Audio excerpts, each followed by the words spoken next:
Next story I'm reviewing is the Doomwood Curse, which features the Sixth Doctor and his new companion Charlie. I've been wanting to listen to these stories for a very, very long time because of the simple twist that Charlie started travelling with the Eighth Doctor and then got forever split up from him to start travelling with the Sixth, which of course was a brilliant, fantastic move by the Big Finish team, and as for some fantastic lines, I think my favourite lines so far, I think it's got to be a lot of fans' favourite lines, is the Sixth Doctor asking Charlie if, when he first meets her, if she's going to comment on the TARDIS being bigger inside than outside, and she says, "I was actually surprised at how small it was," and the Doctor's kind of like, "Wait, what?" about it all, because Charlie, anyone who's seen the TV movie will know that the Eighth Doctor's TARDIS is huge. It's practically a mansion slash cathedral. It's a cathedral.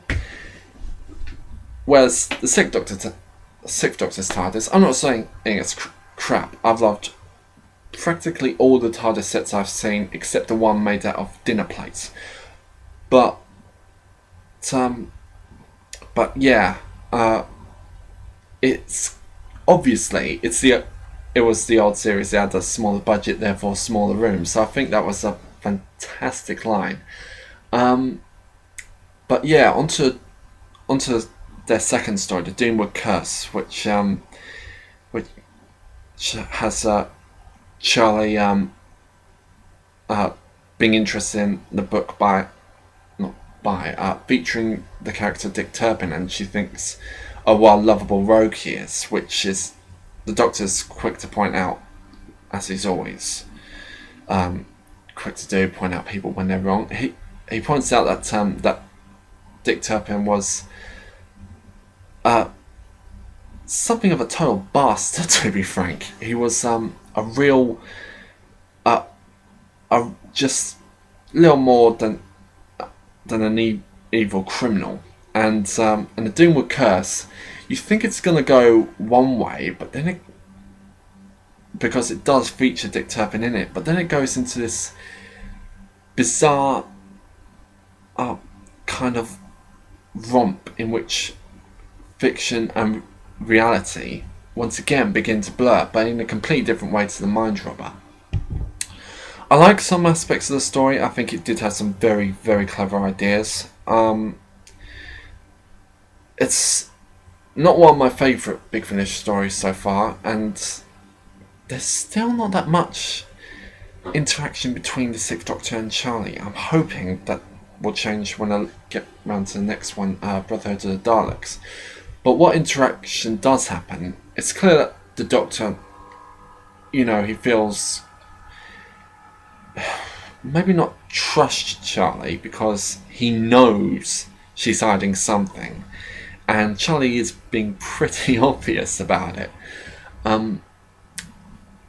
But there is the kind of friendship going on between the two, and it's interesting.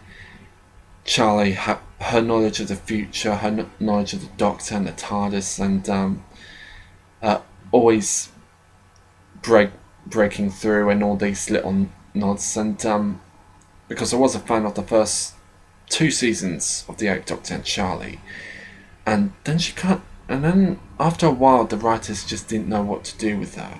I think being with the Sixth Doctor, though, it's really brought back what I loved about Charlie in the first place. So. But overall, it does drag a bit. It doesn't really grab the listener, not as well as many other Big Finish audios. There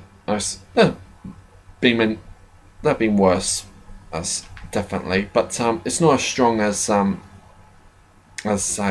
Mind Robber. So I'm giving this a 6.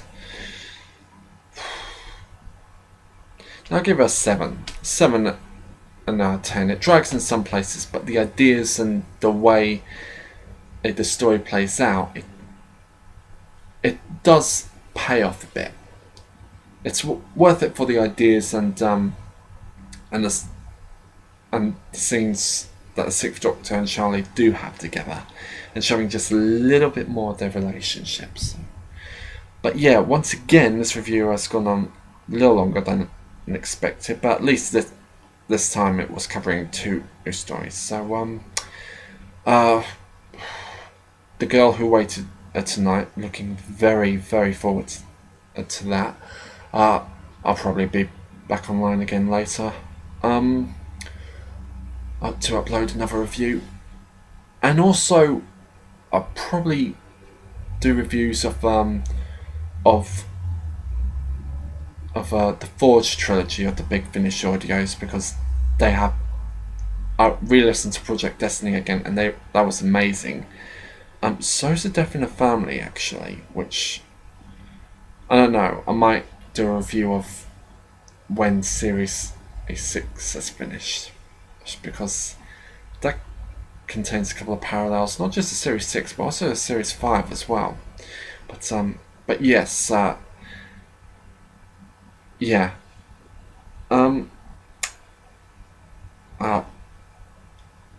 Expect a lot more reviews from me, especially Big Finish audience, because I do love my Big Finish. But yeah, okay. Thanks for watching, and hope I didn't bore you too much this time.